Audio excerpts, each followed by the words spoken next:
If I gave a fuck what y'all think I would be doing this?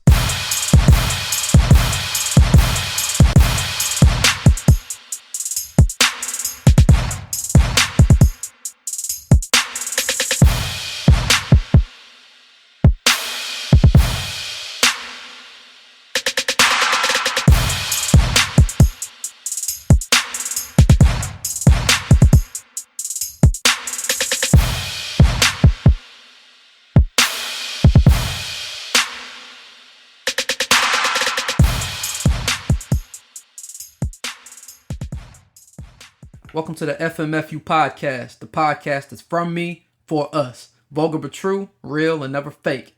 I'm your host, Reese, and I've got a lot of shit on my mind today, so let's get into it. Happy Friday, people. In the words of Justin Timberlake, it's gonna be May. Well, it actually already is May, but you get my point. Welcome to the month of May. And it seems like, as I said weeks prior, we're skipping spring and going straight to summer. I'll take it as I'm tired of the cold, and I'm sure you are too. You know, I was talking to one of my mans the other day about this podcast shit, and we both agreed that it feels like within these past 2 weeks, it has been a lot of shit going on in the headlines and a lot of shit going on in the social media world. It's been so much that it's hard to keep up with it all in a 1 week span, especially for me when I'm doing this all by myself. So this week, I think we're going to continue some of the conversation that started last week and roll it into what's going on this current week. So first and foremost, I have to say, Infinity War is the greatest superhero movie of all time. Now, I may only be saying this because I just saw it last week and I'm still on that high, but the only movie that I can compare the level of greatness to is possibly The Dark Knight. Probably just because of the cultural impact and fantastic portrayal of the Joker by Heath Ledger. Now, I know some of y'all Wakandians are probably like, so you just gonna shit on Black Panther, my nigga? No, I'm not. Because as I said last week, Black Panther was fire and a great movie with a great movement behind it. But there was no way in hell that I thought it was gonna be better than Infinity War. What I did like about Infinity War was that the plot was pretty understandable on both sides, as Thanos actually had a realistic view on why he wanted the universe to be how he wanted it to be. It actually reminded me of something similar to what certain people in our country try to preach at times, to be honest with you. So, because of that, the movie made that point very relatable. But that's all I'm going to say about it, and you won't get any spoilers from this guy, as you're just going to have to check it out your damn self. But I'll tell you this, the way y'all chicks be saying that a Beyonce performance snatch y'all edges, this shit is the same that pushed the motherfucker's hairline back. Perf! Shit was crazy. But check it out. And if you haven't already, shame on you. But moving on. As I discussed last week, Meek Mill is not 100% free. But he is out of jail. So, the urban millennials, we all rejoiced. But it's crazy how as soon as you receive one present, you lose a different one. As Meek was released from prison, days later, Bill Cosby was found guilty on 3 counts of aggravated indecent assault, which stemmed from the claims from over 60 women that he assaulted them and drugged them with the 70s rocker drug Quaaludes. To be real, I would have never known what the hell a Quaalude was if I didn't watch the movie Wolf of Wall Street, which is a fire movie, by the way. They're saying that his conviction has a penalty for up to 10 years for each count, which will put him at a max of 30 years. Now, I don't need to do an introduction for Bill Cosby because everybody knows who he is, so he does not need one. And as I stated when I addressed the issues with Kobe at the Oscars in episode 14, I'm going to pick my words very carefully while discussing Bill, as I do not want to sound insensitive to women who have been victims of sexual assault. So as always, just bear with me, please. To start, I do want to say this. My bottom line for anything in life is that if you do the crime, you should be reprimanded for anything that you have done to a degree that is suitable for the crime you did. Anyone would agree we wouldn't want anybody to get thrown in jail for jaywalking. But at the same time, we have to all agree that not all situations are the same. So of course there are and will continue to be incidents where, for example, person A may do something or been in the wrong place at the wrong time, but has an innocent, clean history. So he gets let off the hook a little more. While person B may do the exact same thing, but he has a rap sheet and he gets a stiffer penalty. I feel this is something that is all reasonable and that makes sense, right? So looking at the situation with Bill Cosby, the talk has been that one of the jurors was convinced that he was guilty based on the deposition Cosby gave back in 2005 about allegations of sexual assault from back in the day. It's pretty much similar to what it is now, but just not as blown up. So the deposition had just become public and they were able to use it in the trial. And during this deposition in 2005, Bill was asked about his encounters with these women who were claiming that he assaulted them. During the deposition, he admitted that he had given the women he had sex with quaaludes to their knowledge. He was also asked about the sexual encounters, and Bill basically said while they would hang out, he would initiate the sex by touching the woman, and this is all quotes from Bill Cosby here, I don't hear her say anything, and I don't feel her say anything. So I continue and I go in the area that is somewhere between permission and rejection. I'm going down and there's a certain area with the woman, which I imagine if she doesn't want to, she will stop you there. Bill also said that he, quote unquote, stopped calling for rendezvous, which was basically his way of saying he would cut a chick off because he didn't want to talk to her or see her anymore. Lastly, in his deposition in 2005, he was asked about how he would get the quaaludes, and he said that he had a doctor in LA that will prescribe them, and that quaaludes just happened to be the drug that kids and young people were using to party with, and there were times I wanted to have them just in case. Similar to having alcohol when you party or meet with people. And he also said that any woman who he had sex with never told him to not do it again, or they didn't seem mad or upset with him.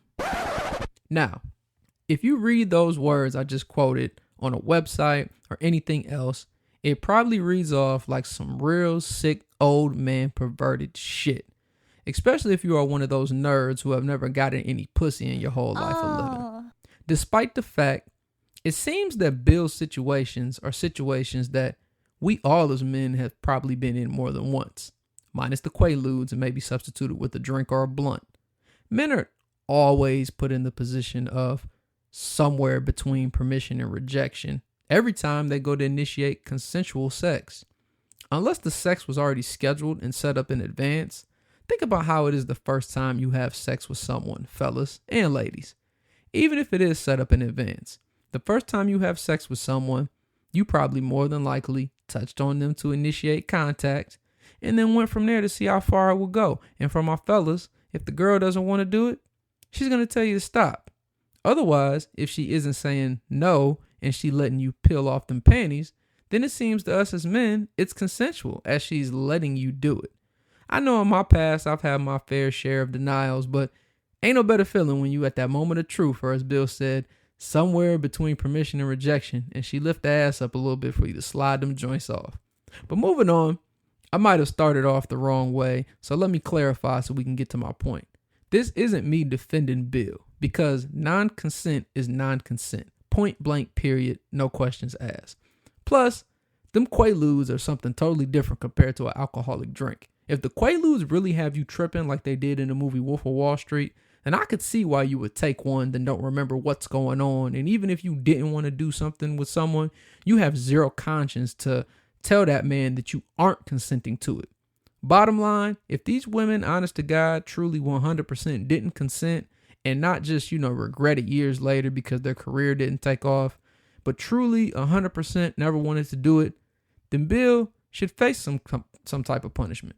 It's the FMFU podcast, bitch.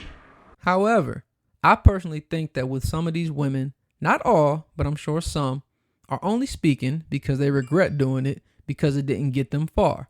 What was the name of that song by The Game? You wouldn't get far, fucking a rap star. Yeah, some shit like that. I also think a conversation needs to be said about putting yourself in situations that you don't consent to so you can avoid potential assault. One of the scenarios I read was that Bill Cosby had a party at his house, and after everyone left, a chick decided to stay afterwards. Let's be real, fellow listeners.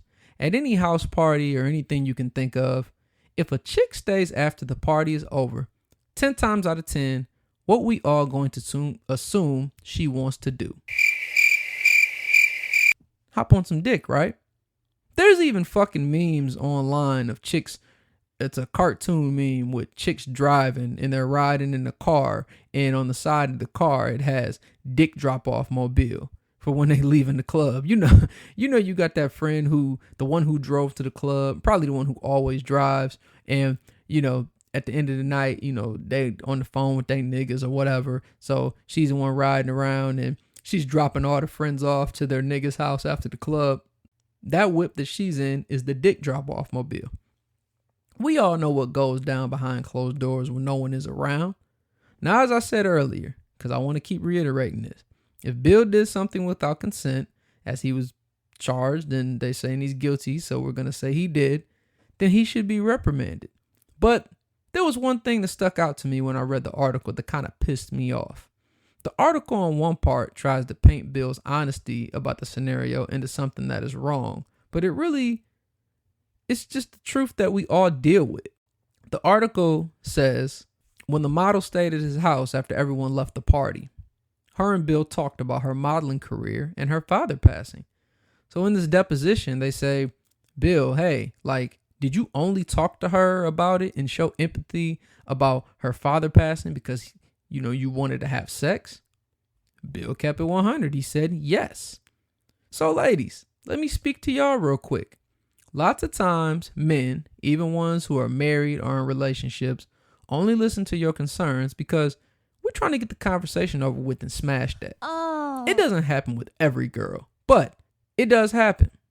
And this might sound wrong. It might sound disgusting, but it's the cold, hard truth. There are plenty of times when women are talking about shit and men are only listening so they can hurry up and get their story out the way and move on to other things. That's not something to paint negatively on his behalf, especially when he is spilling it all. It isn't like he's denying anything happened or not describing scenarios in full detail. There was another scenario that Bill sent a woman $5,000 through his agency and repaid the agency. He did it this way so when he wrote the check to his agency, he could tell his wife that it was to help someone instead of, honey, I'm tricking off on my side bitch. This money was for one of the women to start one of her careers after she was done attending school. I think the sending money kind of goes hand in hand with the chick that stayed after the party in his house with him alone. Why would you take money being offered to you after y'all have sex if you were assaulted?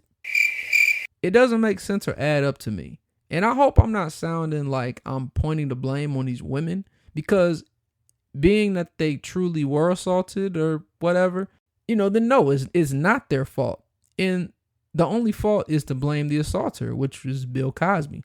But I believe everyone should have a responsibility to keep themselves safe in life, whether it's dealing with a man, stranger in this case, because Bill had assaulted most of these women the first time hanging with them, or anything. Let's look at this situation personally for me and something I'm into, which is, everybody know I love sneakers. I got plenty of sneakers, Jordans, whatever. Let's say someone wants to buy a pair of sneakers off of me. I post a pair online, Craigslist, StockX, wherever. And, they hit me up. They say they want to buy them and boom, we need to meet somewhere. I'm not going to go by myself to make the transaction. And if I do go by myself, I'm going to meet you in a public place during the day so it won't be any funny business. I mean, let's say I wanted to be Mr. Big and Bad and I went to this person's house to make the transaction. And let's say they robbed and stabbed me with a knife, causing me to bleed to death. It would be totally 100% their fault in the eye of the law, just like it's Bill's fault he assaulted these women. However, ultimately I could have done something on my end to potentially prevent it by taking the proper precautions to ensure my own personal safety. I think all women should keep this in mind and also do something else as well. Don't meet with random guys in their homes. Don't go and roll up with a nigga at his house or in the back of his car. Don't put yourself in these scenarios. Don't put the temptation out there, because even if you are legally allowed to be butt ass naked in a room with a guy and just laying with your legs open on his bed, he's not allowed to do anything without your consent. But don't put yourself in that spot for a man to make a bad judgment call because he might be a little inebriated. As hard as it is, and I can only imagine what ones who have been assaulted are going through, The best way you can be helped is if you have been assaulted, make sure you speak up ASAP. If all the accusations you claim against a man are true and you speak immediately, then the accused won't have all this, let's call it quote unquote, equity of time built up through these years as the good guy. Because when they have that, it gives the public reasoning to side with them instead of you. There are a lot of people who I see online defending Bill Cosby. And that's probably reasonings because he grew up in their households and he has a special place in their lives. And people are always quick to question stuff and think that somebody wants something from somebody. Ironic enough for myself, Bill Cosby was my commencement speaker for the 2011 ceremony at Hampton University when I graduated. So, as I always say, everything I talk about on here always comes full circle. I think the only thing I really have to say about all of this is that I think Bill Cosby is actually just another symbol of this rape culture that we of men have been raised under. And to be real, if this deliberation was to be had about 14 months ago, Bill Cosby probably would have been found innocent in a court of law. Cosby is an 80-year-old guy, so you can feel bad for him if he has to go to jail for that long, as he's not going to make it out alive.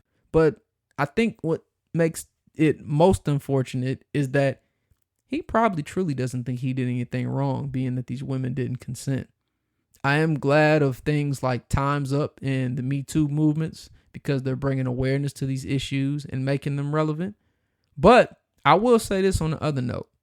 Hopefully someone brings up awareness to the fact that old bitch Carolyn Bryant Donham lied about Emmett Till grabbing her and being sexually crude to her, which caused him to be lynched by her then husband and half-brother. In my eyes, if Bill can be tried and go to jail at 80 years old, then her 83-year-old ass can be tried and potentially go to jail too. Boo-boo. Poopity scoop. Scoop-diddy whoop. Whoop-de scoop-de poop. Poop-diddy scoop-de whoop-de whoop. Whoop-diddy scoop. Whoop-poop. Poop-diddy whoop-doop. Poop. Poop. Scoop-diddy whoop. Whoop-diddy scoop. Whoop-diddy scoop poop. I waited until this week to tackle the Kanye talk because I knew for a fact it wouldn't be over with last week and I would get way more scoop diddy whoop to discuss and way more content for the pod. To be real, it's so much shit to cover and I'm not even sure where to really begin. So I had to really do some digging and my time's been real short this week, but I guess I'll just start from what I would say is the beginning of this new Ye. So Kanye was an actor from Twitter for a long time. And about 2 weeks ago, out of nowhere, he started back tweeting. First, it was about random shit like, early prototypes from back when, they were designing the Yeezy Boost 350s, some tattoo ideas for Saint's name, and a lot of tweets on advice about life, including 2 that discussed creativity and contracts. To paraphrase the tweets, he says, creativity is your currency and don't let a contract hold you back from expressing your creativity. This is a true statement within itself because if you can create and innovate anything, you will forever be wealthy. Just look at Steve Jobs with Apple and the iPhone. RIP to Steve Jobs. So initially, all of these words of wisdom or positivity is something that's pretty normal for Twitter. It doesn't ruffle the feathers of anyone because, well, us as a society, we don't go in an uproar over anything unless it's controversial. Remember, we talked about this in an earlier episode. Has there ever been a movie where there isn't a conflict that has to be solved and the movie is happy-go-lucky the whole time? Not one that I can think of. And as a community, we love watching movies with plenty of conflict. But as the days rolled on, Ye tweeted about new albums coming out from him, a joint album with Kid Cudi, Tiana Taylor's album, a new Pusha T, and even a new Nas album. But after all these words of wisdom and announcement of new albums, things started to get a little interesting on the Kanye Twitterverse. Ye started to turn from words of wisdom Ye to controversial Ye. I think it first started with a tweet that states, and I quote, "I don't subscribe the term and concept of God-fearing. That's a dated mentality that was used to control people. We are in the future. If God is love and love is the opposite of fear, than to fear God makes no sense. Now, most people who are very heavy into church might think of this as blasphemous, as we were brought up to be God-fearing men and God-fearing women. However, I'm always an open guy to look at things from different point of views. I do see a point in what he was saying. As I said before, times change and thoughts change with it. And the perception of God is love, I mean, if I hear that, I feel like that's something that I shouldn't have to fear. If I love my mother, I shouldn't fear her unless I am feared of being punished for something I did wrong, like not clean the house when she told me or something like that, right? Although we all sin, if we are constantly pushing ourselves to be better, and in the words of my man LeBron, strive for greatness every day, should we fear anything if we know in our heart of hearts we are trying to do what is right in the world? As controversial as what he said may have sounded, everyone's entitled to their own perception. I have to say I'm okay with him feeling how he feels in that tweet. But that tweet was one that stood out to me at the time, and honestly, that was just the warm-up. It's the FMFU podcast, bitch. The next tweet that stood out to me was, people demonize people, and then they demonize anybody who sees anything positive in someone who has been demonized. Perf!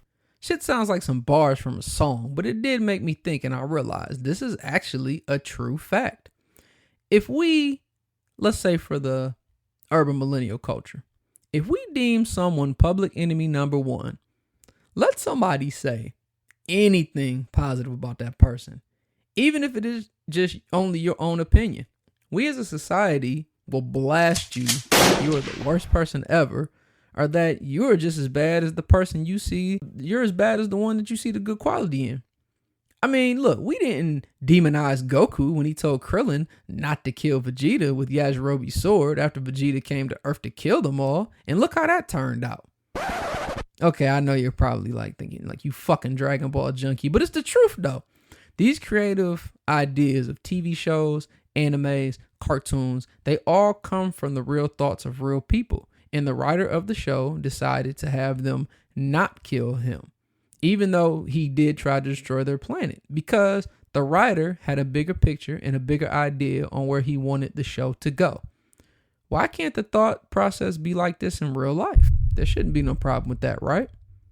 So let's move on to a few days later. This is when the controversial shit really hit the fan. It started with this tweet, and I quote, "You don't have to agree with Trump, but the mob can't make me not love him. We are both dragon energy. He is my brother. I love everyone. I don't agree with everything anyone does. That's what makes us individuals. And we have the right to independent thought."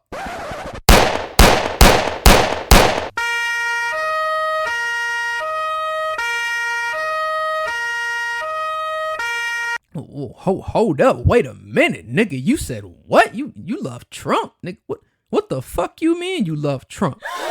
Now, I'm sure that was pretty much everyone's reaction upon seeing or reading about the tweet, because as an ambassador for the urban millennials in our culture, I'm always shitting on Donald Dump Orange ass because of the hate he brings out from our white people in this country. But as always, if you've known Kanye his whole career, we know that he thinks a lot differently. So I gave it some time to see what he meant by that, or maybe explain more, because to me, I didn't want to automatically demonize someone for possibly seeing something positive in a person who has been demonized by society. You see how I flipped that back right there on you? Exactly. And I can agree to that, yes, everyone has the right to their own independent thought. So I'm thinking, okay, makes sense, I get it. But then a few tweets later, this shit fucked me up. I see this nigga in a motherfucking Make America Great Again hat, freestyling at the TMZ headquarters.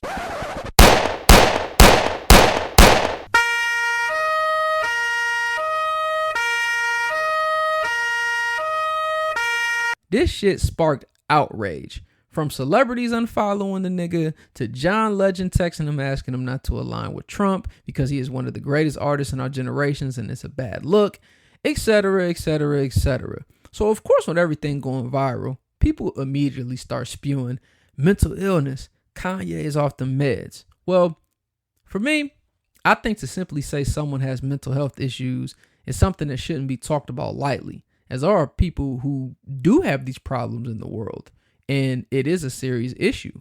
I think Kanye, honestly, is just being Kanye, which is always a different thinker. He's always been one that's been going against the grain since before the college dropout days, when he was just a producer on Rockefeller. He's always been one to just go left while everybody goes right. And that's how he is. But I will say this. I don't agree with that motherfucker in this Donald Dump support shit. So it's like, what the fuck? Like, dog, nah, you gotta pause, bro. But, however, this newfound thought on wanting to spread love and to not hate, to everyone, I think, that is something that, like, hypothetically, let's say in a world where there were zero imperfections, that shit would work perfect. Let's think about it this way. If there was no such thing as hate, or the word hate never existed, there would be no racial issues in the world. There would be no oppression, no segregation in the past, no segregation in the communities in present day, no wars with people overseas. We could all just hold hands and sing fucking Kumbaya and everything would be fine. I think that would be a perfect life with no worries. And for Kanye to say we should love everyone, there's nothing wrong with this thought. However, it's not always necessarily realistic. The good book does say this though. Something around the lines of, those who love God must love thy neighbor as thyself. So even though 9 times out of 10, we're going to say we hate Dump, we can't technically be mad for someone who says they want to love everyone. We also won't get anywhere by having celebrities saying fuck Trump and other shit like that. If anything, we need to make these motherfuckers think we're on their side and run our own fucking hidden agendas. Kill them with kindness, right? I mean, have you ever seen a fucking spy movie before? They don't just come in and knock the fucking door down. You don't get shit done that way. Kanye did send a tweet clarifying, his wife wanted him to tell people that he doesn't agree with 100% of what dude stands for, just as no one in life agrees with 100% that anyone stands for. So none of this is all opinion that I'm saying. And no, I'm not trying to defend Kanye. I'm putting it all on facts, as I always do. And you can't sit here and tell me that the shit is not the truth. It's the FMFU podcast, bitch. So the following day, Kanye says he has a new track coming out, Lift Yourself. The beat is fire. Vintage Kanye type beat that samples the song Liberty by Amnesty. Now, it was only 2 minutes long, and, at the end he comes in and he's like, these bars, though, these bars, and then he raps that poopity doop shit that I was rapping in the beginning of this segment, trying to troll. In my opinion, I'll say this. I think the whole song was just one big ass troll to Ebo Darden to just basically let people know I can still make fire beats. I can honestly say whatever I want because people gonna listen. It kind of reminds me of that episode of the Cleveland Show when he did a polka hip hop song with Cleveland Jr. when Cleveland dad was trying to fuck it up when he was in the Illuminati with Bruno Mars and will.i.am and Nicki Minaj. And after, Cleveland and Nicki and all of them realized that, it wasn't going to fuck him up. He told him afterwards, he said, man, I can make anything cool because I'm Kenny West. So the following day after he dropped Lift Yourself, he dropped a new track called Ye vs. the People. And this song has T.I. on it, and he's representing what the people are saying. Basically, the song is a representation of everything that he spoke about on Twitter and the thought process of him compared to the thought process of the people. Duh. So, I gotta say this, man. The song is absolute fucking fire. I love it. I mean, it just is what it is. Like, that back and forth rap flow is something that I've always loved since the Jay-Z and B.I.G. days when they was back and forth on Brooklyn's Finest. Coming of age with Hove and Meek, Memphis Bleak. Like, it's just, I love that back and forth talking, conversing, flow shit. Like, that always gets to me. But listening to this song, and I listened to it quite a few times because I wanted to have my thoughts laid out the best I could with so much going on with this nigga Kanye and trying to make it all make sense. I listened to some lines, and there's a Ye line that sticks out to me, and it said, and I quote, "You just reading headlines. You not reading the fine print. You on some choosing side shit. I'm on some unified shit." Well, Maybe not necessarily the end part with the unified shit, because I feel like he's more so saying that he wants to unite with Trump. Like I stated earlier, in a perfect world, that would be nice. But at the end of the day, it just is what it is. It's probably not going to work that way. We need to figure out another way to make things happen. But as far as the beginning part, you just reading the headlines, you're not reading the fine print. That shit hit heavy to me, because I always preach this shit about how us as a urban millennial society, we're very hypocritical when it comes to that. If a negative rumor floated around about us, we would want people to read and understand the full story and every fucking detail of what happened. When it comes to online articles about these celebrities, we don't do the same to get all the facts or give them the same justice. We just hit that fucking share button of the 20-second clip of a video that somebody fucking looped and put the funny faces on and making it seem fucked up more than what it is without hearing the whole point. And we just take it for what it is. And we just keep it as an absolute fact with nothing else coming before or after it. This is why I think it's very important for everybody who is judging things Kanye's saying to watch the whole 2-hour interview with him and Charlamagne the God. Because some things that he put on Twitter, it actually puts things into perspective. I think it also puts some things into perspective on those slavery was a choice comments if you listen to the whole TMZ 30-minute interview as well. Yeah, I know. That's probably how your mind went, because me making that comment was basically the headline to what I'm about to say, as I said earlier. Don't be a hypocrite. Hear my point. I think Kanye delivered his point very poorly in regards to saying that slavery was a choice. By starting off an initial point and saying that, it comes off that you are insensitive to what our ancestors went through all these years. Regardless of your perception, there is some truth to it. And I'm only saying this because I'm just stating facts. Let's assume we're all from Africa. Before we were shipped over to the United States, we all come from Africa. There were lots of Africans that were slaves to other Africans of higher classes. They used to trade with people, like they used to sell people. Like I even read an article where it said it still goes on sometimes today. I don't know how true it is, but it did happen. And this is something I learned in school, and I actually forgot about this shit until recently, and I decided to do a little bit of homework. But what happened is the Europeans, they just decided that fuck that, we not trading with y'all niggas no more. Nigga, we taking all y'all niggas. And then that's when they took us all and shipped us over to the US, which started the transatlantic slave trade. And that's how we're here. So in that retrospect, depending on how you want to look at it, we did choose to enslave our own while we were in our home country of Africa. That's an absolute fact. What is also a fact, and also what I think he is wrong about, is that he only spoke of African Americans, which would mean only the slaves of the United States, which we all know for sure that no one had chosen to want to be in fucking chains, fucking bondage, and be goddamn servants. So that's bullshit. But I had to watch the whole 30-minute TMZ interview. And also, keeping up with Twitter, social media, that's what I do.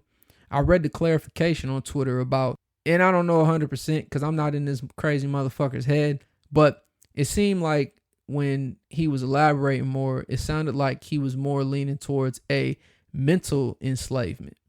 Now, if you're talking about mental enslavement, I think that does make sense.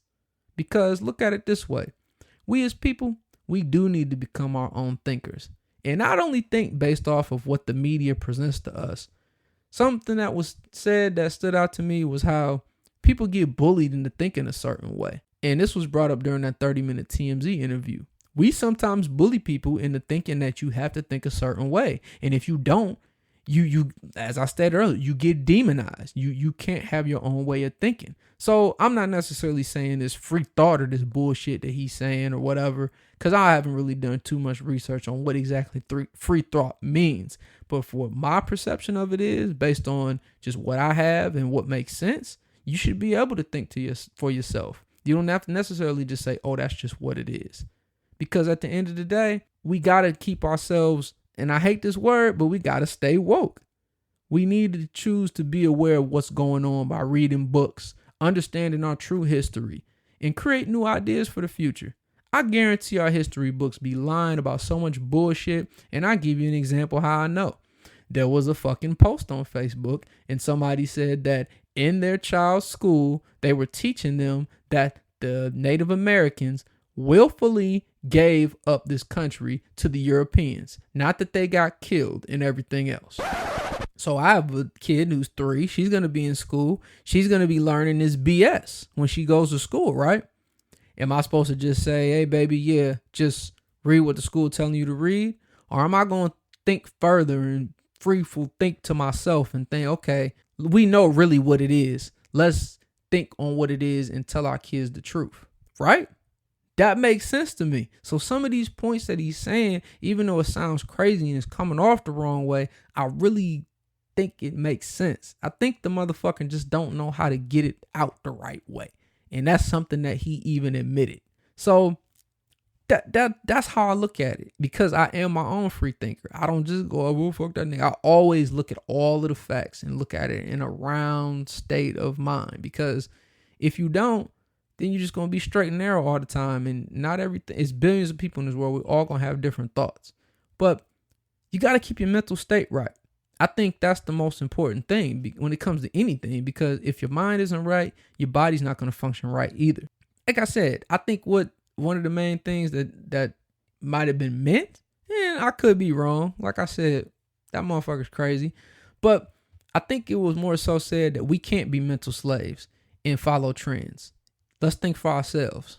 So let's not be bullied into thinking a certain way, and that, we should never be able to think outside the box because, oh, that's wrong. Let's just continue to do that, because it's all about us now, creating for ourselves and our future generations. That's all I'm trying to create for. And honestly, even just to summarize some shit about Kanye, nobody should be shocked by any of this shit. We known for over 10 years that Kanye goes against the grain. So, who's to really be fucking surprised? This is the same guy who had a song called Can't Tell Me Nothing. So how are we so quick to forget that? Come on now. Let's just keep it a buck. You should especially not be surprised to hear random shit like this either, because look at the ecosystem he's trapped in. He's trapped in the ecosystem of the Kardashian curse household. I had somebody tell me, well, not even somebody. I've had a few people who I'm just seeing on Twitter and Facebook, and they're like, oh yeah, I ain't fucking with that. I ain't listening to that music no more, and whoop-de-whoop-de-whoop. And I'm thinking to myself, like, you probably didn't listen like that anyway, so it's not that big of a deal. But I bet you these be the same fucking women who's out here buying the Kim K this, watching Keeping Up with the Kardashians, buying the Kylie lip kits. All that hypocritical bullshit, if you ask me. If you don't want to support Ye because of his thoughts being one that thinks differently, how can you support a whole group of women who appropriate and profit off of the black culture? What's really so different? What's so different listening to an album that you're going to stream from the platform that you already pay for? What's so different about doing that? It's really no different. This is probably the same type of women who still listen, support, and make excuses for R. Kelly, old nasty fucking ass, when it's known he fucks underage girls. Just hypocrisy, man. But anyways, I got a question though. If all your motherfuckers gonna stop supporting Kanye, who got some Yeezys for sale? Thank you for listening to the FMFU podcast, the podcast that's from me and for us. Make sure you hit that subscribe button, like, and comment, whether you're listening on Apple Podcasts, SoundCloud, or Google Play. Also, make sure you get at me on my social media pages. I have a Facebook page, which you can search for From Me For Us, or you can leave it in the status at FMFU_podcast. Also, get at me on Twitter and Instagram at the same @names. That's at FMFU_podcast. Remember, people, always keep it a buck, always keep it 1,000, and perception is everything. I hope you have a nice day. Still fuck y'all.